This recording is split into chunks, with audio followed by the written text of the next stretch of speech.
Hello guys, welcome to my channel. Thank you for tuning in. My name is Levo. So today I want to share with you my experience with traveling to Israel. I traveled to Israel in the year 2019, and it was a summer vacation in China. So yeah, it was summer break. We always have summer break and winter break, so that time it was a summer break. I was excited about it. I did some touristic stuff in China before going to Israel. So I went to Israel. I kid you not, it was a long flight. It was one of the longest flights. So when I got there, actually inside the plane, I met a guy. This guy is like he's a doctor. He's a doctor. So he was going to do some operation in China or some training with other doctors from Israel. They were in Shanghai. So he told me, you know what? When you get to the immigration, it might take you longer. It might take you 2 hours, 3 hours, because they really interrogate. So I was already dreading that. I'm like, my God, I don't want to do this. I am so tired. I just need to rest. So yeah, I went through to immigration. I was expecting to stay there for more than an hour, but I just found this guy. He was really nice. He was just smiling. I was smiling back. He said, what are you here to do? I'm just like, I'm here. I'm a tourist. I came to tour. I'm here to explore Israel. And it literally took less than 2 minutes. He didn't even ask me many questions. He was just excited to see someone coming to be a tourist in their country, I guess. So yeah, and then from there, I still found my doctor friend outside, and I was like, I need to take a taxi to my hostel. When I travel alone, I normally like to book a hostel. I do book a hotel sometimes, but I prefer a hostel because you get to meet other ladies from different countries and you share amazing stories. I mean, yeah, I don't mind. I don't mind that type of a setup actually.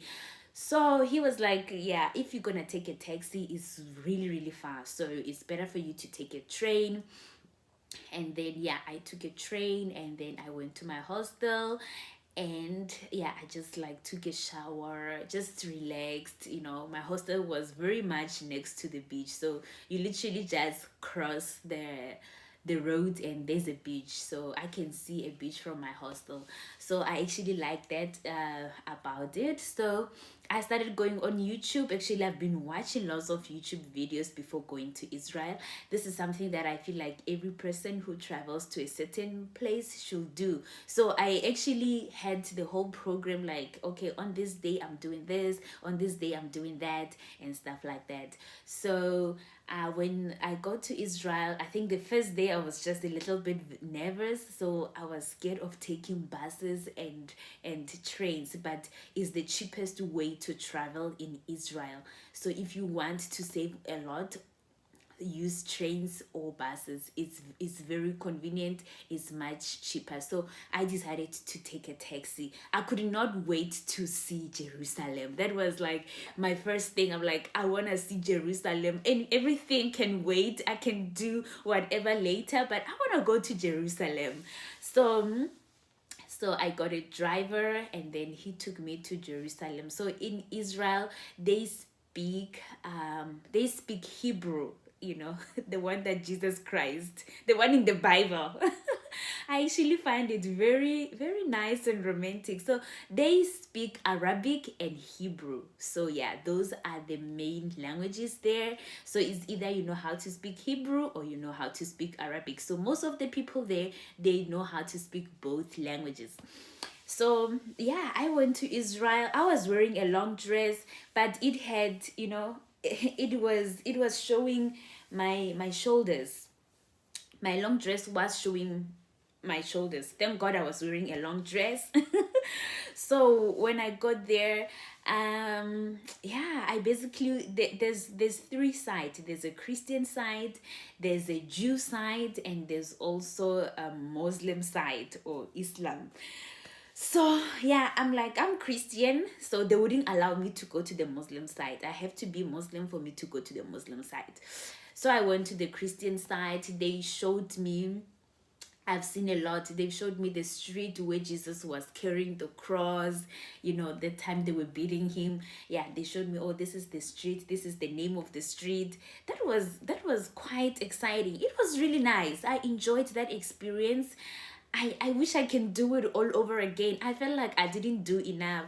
And then they showed me the tomb of Jesus Christ. Actually, there you cannot even take a picture. So you just go, it's like a hole. You just go inside the hole and look, and then you go back. And then they also showed me where he was buried. And then yeah, you just find people praying there. They like, you just feel like, I'm here, I have touched it. Wow, this is so amazing. And then yeah, there are a lot of people selling stuff. Actually, they've got nice leather shoes there, the ones that you see. The Abraham shoes, I call them the Abraham shoes. So you do see them, the real leather, and nice bags, but yeah, they're quite pricey. And the other thing about Israel, it's very, very expensive. Oh my God. So you must be financially prepared when you come to Israel, because I found it very costly. And then yeah, that was my day in Jerusalem. So during lunchtime, I had lunch there with my driver. My driver is actually an older guy, and I think yeah, middle age, right? He was like, the oldest daughter is 25, the youngest is 19. So he was just telling me that everyone in Israel should go through the military experience. They should go and train for military. So immediately when you turn 18, you must go. It's like a requirement. It's a must for you to do. So when you finish matric, typically in South Africa, when you finish matric, you go for military before you go to college or high school. So there I've seen young boys and women holding this AK-47 guns. You could tell these guns are too heavy on them. They're really heavy. And I've heard some stuff like the people from Israel are very cold people, because that experience, the army experience, really changes you as a person. It's a bit traumatic, I guess. So they are very cold. Even the ladies are very cold. So yeah, I was in Tel Aviv. Tel Aviv is the most happening place in Israel. They've got nice beaches. It's very vibey. That's where you get to wear your bikini without anyone judging you. You do your, yeah, everyone is happy, you get to drink. So it's a vibey place. But Jerusalem is very reserved. You have to dress well in Jerusalem, because you also get like Jews there. So when I was done with the Christian side, I went to the Jew side. They've got a holy wall there. I could not, with my dress showing like just shoulders, it was covered. I was covered everywhere, just my shoulders were showing. So they gave me something to cover my shoulders, because it was not allowed for me just to go there like that. So I had to cover my shoulders, pray there, and then write some prayer requests and put them at the whole stick them at the holy wall. And there was a washing of hands going on. And yeah, you do get to see the Jews. And in my mind, I always thought Israel would have more Christians than any other religion, but that's where I actually found a lot of Jews. Actually, most of the people there, they are Jews. They're not Christian. I think the majority is Jews, then Christian, and Muslims. Muslims are quite a lot as well. So in Jerusalem, it's so strange, because you get three religions gathered in the same place for different reasons. It's holy for them for different reasons. It's holy for Christians for a different reason. It's holy for Jews for a different reasons. It's holy for the Muslims for a different reason. So yeah, so it's just it's just pity pity, too much pity pity, too many people. So but it was an amazing experience. It's so clean. And the houses in Israel, I think they were built by a rock. Yes, right. Yeah, it's not like a normal brick. It's built by rocks. So yeah, it's very nice, and you do just feel this inner peace. You feel holy. You have a different feeling when you enter Israel. You do feel like I'm no longer in Tel Aviv. I have stepped in a holy place. So yeah, during lunchtime, I was just talking to my driver and eating, and I told him I want to go to Bethlehem. And then he started telling me, oh, it's dangerous there. You might get killed. Don't go to Bethlehem. I said to him, I really want to go to Bethlehem because it's very close to Bethlehem.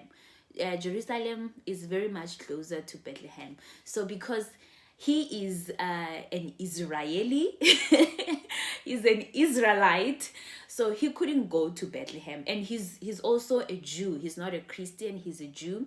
Then I was just asking him questions like, why are you a Jew? Why are you not believing in Christ? And he was just like, no, Jesus Christ is the son of the carpenter, and that's where it ends, you know. Yeah, majority of them do believe that, you know, Jesus Christ was just the son of the carpenter.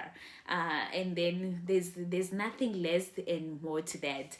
So he took me to Bethlehem. So he was like, you know, Bethlehem and Jerusalem is just like divided by a wall. There's this wall, a longanyana wall, not that long, but yeah, that wall, you can just literally see Israel. So he said, okay, I cannot enter Bethlehem. I might get killed or something bad might happen to me. So I'm like, how would they know you're not you look like them, you're not Palestine, you're not a Palestinian. How would they know? How would they know all that information? So he's like, no, they will know. It's dangerous. Another person went a few days ago. He got stoned. So I'm gonna stay this side and wait for you this side. So I'll arrange a driver for you to come and pick you up so you can go to Bethlehem. Then okay, so sure. So the driver from Bethlehem came, and then he took me inside Bethlehem. So yeah, it's a little bit different from Jerusalem, but yeah, but you can see it's a bit busy as well. Then I got to see where Jesus Christ was born. Like they made that place very nice. And then yeah, you just get to see there. You go, there are a lot of Catholic churches there. Yeah, it's about just church. So yeah, I just went, you know, around to see, because also time was moving. I wanted to leave as I was told that it is not 100% safe. So yeah, I did what I had to do. There was a statue of a man that wrote a Bible as well. I just took a picture with that statue. I mean, everyone was friendly. The people was friendly. If people were friendly, so even if they tell you there's a fight going on, you wouldn't believe it, you know, because it looks so peaceful. Even the soldiers were very, very nice, but these are the people that kill people. They were so nice. So yeah, and then he just took me around. He showed me some places, but he said, oh, it's Friday, they close early, so I cannot take you there. I really wanted to take you there for you to see it, but that's okay. So we decided to go back to the border. Like, you can just see Jerusalem like this. You can just, you know, climb the wall and see Jerusalem. Like, the border is so funny. It's literally a wall. So yeah, then I left. I left. I went to the other side, and then yeah, my driver drove me back home. I mean, to my hotel. Yeah, that was my first day in Jerusalem. I'm gonna talk about in Israel. So I started with Jerusalem, and I went to Nazareth. I went to different places, but yeah, I just wanted to share my Jerusalem experience. I'd love to experience it again. Yeah, it's really a holy city. If you are wearing like skimpy clothes, people will look at you funny, like, what are you wearing? Remember, there are Muslims there. So just yeah, covering yourself is everything. It's very important. I remember when I went to Nazareth, Nazareth. I was wearing this dress, but it had like some straps. The belt was just like, you know, your bra straps, something like that. So I had to cover myself. I couldn't get inside Nazareth. or where Jesus was born. Nazareth is like Lokshin, it's like a township, but you know, that particular place, I really had to cover myself. So they're big on covering your head and your shoulders. So they are very strict on that. They will not allow you to enter. They don't care. They really don't care. They will not allow you to enter. So yeah, but other than that, everything was good. So if you are a partying person, Tel Aviv is a place for you. You know, you can go to the beach, wear your thong and do whatever. And then, but when you go to places like Nazareth, Israel, Jerusalem, Bethlehem, you gotta look presentable. It's very important to look presentable. But I've seen Sodom and Gomorrah. So it's really destroyed. Even now it is still destroyed. So and that was my experience. I would like to share more. I think I should do another video of that on that. But thank you for watching this one. Thank you for subscribing, liking and commenting. Don't forget to continue doing that. Please share my videos. Bye. See you on my next video.